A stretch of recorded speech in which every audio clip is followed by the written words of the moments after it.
Pada video kali ini, saya akan menjelaskan bagaimana cara membuat rangkaian PV buck converter yang terkontrol menggunakan controller yang menggunakan coding pada aplikasi PSIM ini.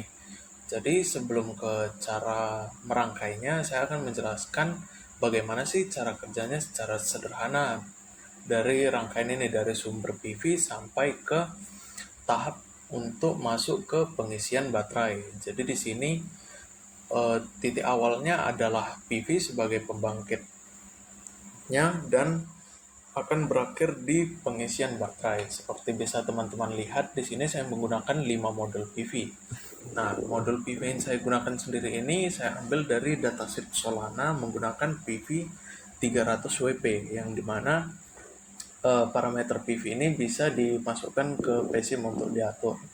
Nah, untuk cara kerjanya sendiri ketika kita mengatur iradiasi dan suhu untuk setiap PV-nya, yang dimana seperti teman-teman lihat di sini terkoneksi untuk iradiasinya dan suhunya.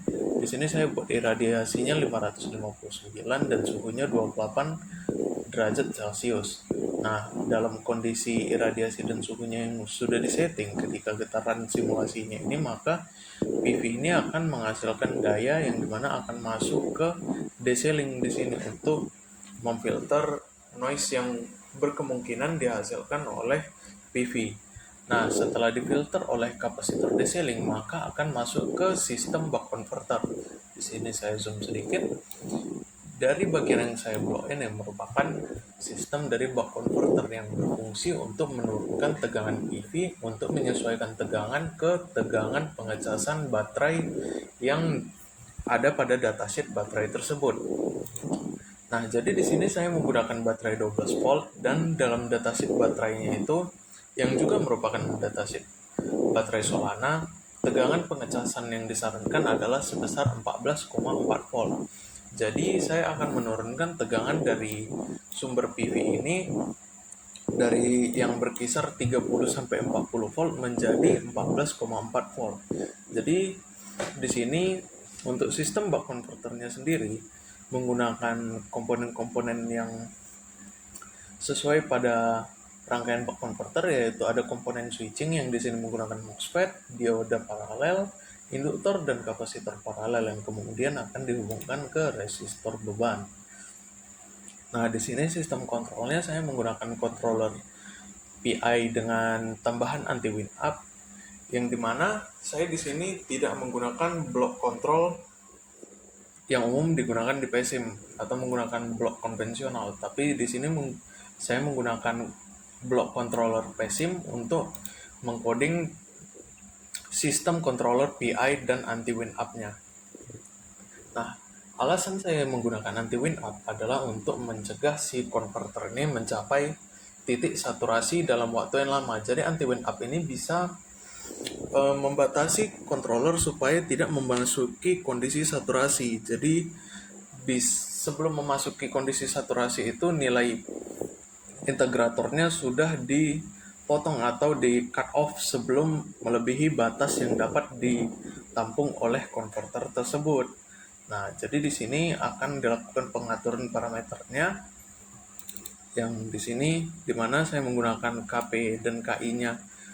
Untuk KP-nya adalah 0,00045 dan KI-nya adalah 21,6, yang dimana penentuan nilai KP dan KI ini berdasarkan metode Ziegler-Nichols second method. Nah, lalu setelah diatur oleh controller ini juga ada komparator dan di sini ada triangular wave voltage source yang akan memberikan frekuensi switching untuk si komponen MOSFET ini. Nah, setelah melewati penurunan tegangan maka akan melalui dioda seri yang kemudian akan terhubung ke baterai. Jadi karena ada penurunan tegangan sebesar 0,7 pada umumnya oleh dioda seri, maka tegangan yang diturunkan oleh keluaran buck converter harus sebesar 15,1 volt, sehingga setelah melewati dioda seri akan menjadi 14,4 volt. Nah, di sini saya juga menggunakan komponen yang namanya scope atau sederhananya kalau perangkat kerasnya seperti osilator untuk melihat bagaimana respon gelombangnya jika dalam kondisi free run pada mode PSIM ini.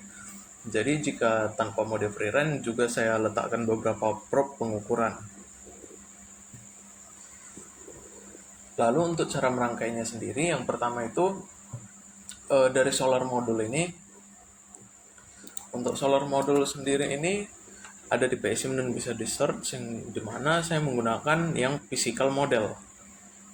Nah, dari physical model ini nanti kita bisa mengatur dari parameter yang diinginkan. Nah, seperti yang bisa dilihat di sini, ini adalah parameter yang saya atur menggunakan datasheet Solana 300 WP untuk mendapatkan kurva karakteristik arus versus tegangan dan daya versus tegangan. Nah, setelah ini disetting, bisa di copy parameter untuk setiap nil PV-nya. Di sini ada SCP 1 sampai 5 yang mengkonfigurasikan nilai PV-nya dari PV pertama sampai PV kelima. Nah, selanjutnya itu kita menetapkan kapasitor decelling-nya, yang dimana di sini saya menggunakan kapasitor 4200 mikro. Lalu untuk pengaturan komponen dari buck converternya ini, untuk pengaturan nilai L dan C-nya bisa dilakukan perhitungan disesuaikan dengan kondisi pada PV ketika iradiasinya ideal yaitu 1000 dan suhu juga ideal 25, maka dari tegangan yang masuk ke sistem buck converter dan tegangan yang ingin kita lihat keluar dari sistem buck converter itu bisa kita hitung L dan C-nya sesuai dengan rumus yang ada pada buku-buku yang membahas power elektronik seperti buku Rashid ataupun Mohan, yang dimana ada rumus untuk perhitungan parameter L dan C ini. Nah, untuk perhitungan resistornya juga bisa kita tentukan sesuai besaran arus yang kita inginkan untuk pengecasan si baterai ini. Jadi mengikuti juga standar pengecasan arus maksimum dan minimum baterai. Nah, di sini untuk kontrolernya sendiri itu ada beberapa hal yang di coding dan bisa diatur, seperti target tegangan outputnya, soft startnya untuk laju awal ketika disimulasi, dan penentuan parameter PI dan anti-wind up-nya yang telah dihitung menggunakan metode Ziegler-Nicolson method. Lalu juga ada namanya duty clamp untuk membatasi nilai duty cycle maksimum dan minimumnya. Fungsinya itu sama seperti limiter. Nah, di sini juga ada bagian dari filter, dan di sini untuk PI plus anti wind up-nya untuk dihitung oleh sistem ini berdasarkan respon tegangan keluarannya. Jadi di sini ada feedback tegangan keluarannya untuk masuk ke dalam sistem controller. Untuk kemudian disesuaikan nilai KP dan KI yang dibutuhkan untuk ke sistemnya untuk menentukan nilai dari duty cycle-nya. Nah, jika kita run sistem ini, di sini saya menggunakan mode free run, jadi bisa dibuka di scope-nya ini. Jika kita double klik scope-nya, terdapat hasil seperti ini. Ini scale scope-nya bisa kita atur juga, misalnya kita mau yang nampak langsung lebih besar gitu. Nah, jadi ketika kita save ini, kita save sembarang nama filenya. Nah, ini untuk nilai tegangannya bisa dilihat.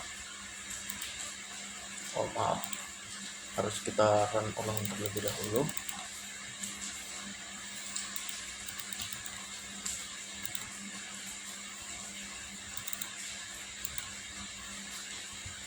Nah, ini PO-nya mengalami keterbatasan karena sebelumnya belum dimasukkan nilainya. Lalu ketika kita run ulang ini, nah ini kita biarkan berjalan dulu, lalu kita save.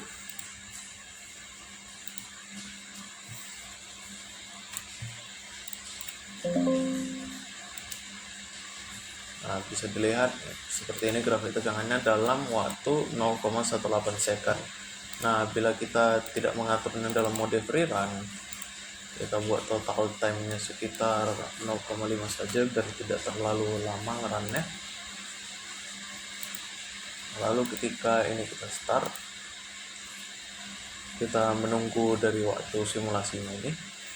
Dan sambil menunggu dari waktu simulasinya, untuk setiap komponen di sini bisa teman-teman langsung cari saja di library sesuai dengan tipe komponennya. Seperti switch bisa langsung dicari MOSFET seperti ini, dan untuk blok controller ini juga bisa langsung di search saja. Semua komponen ini tersedia dan cukup mudah untuk di setting. Cukup dengan pemahaman cara kerja dan cara pengaturan setiap komponennya, teman-teman sudah bisa melakukan simulasi ini secara mandiri tanpa harus dengan bantuan yang lain. Jadi di sini bisa kita lihat payoutnya itu sekitar 15,1. Di sini untuk pembuktiannya kita buat RMS-nya. Ya, bisa kita lihat di sini nilainya itu tepat di 15,1. Nah, untuk misalnya jika kita ingin melihat arusnya, di sini nilai arusnya itu adalah 24,9 ya teman-teman. Dan jika kita ingin melihat tegangan dari PV-nya, ada di P-in. Nah, tegangan dari PV-nya itu sekitar 39,82. Nah, jika ini iradiasinya kita naikin, itu juga bakal naik iradiasi dari PV-nya. Jadi kita tunggu lagi untuk waktu simulasinya kembali.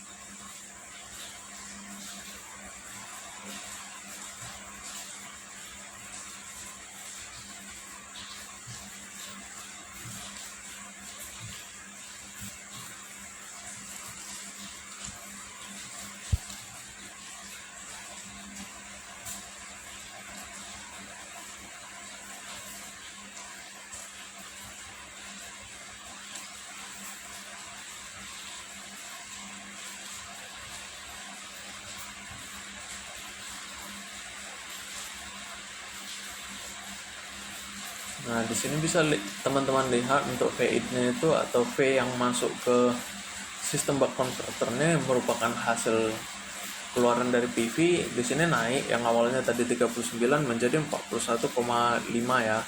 Dan tegangan keluarannya ini tetap 15,1 karena kita sudah mengatur parameter PI-nya supaya tegangan keluarannya itu konstan di 15,1 ya teman-teman. Sekian penjelasan saya jadi dari bagaimana cara merangkai sebuah sistem buck converter untuk menurunkan tegangan dari PV untuk menyesuaikan tegangan pengecasan dari baterai. Semoga video ini bermanfaat.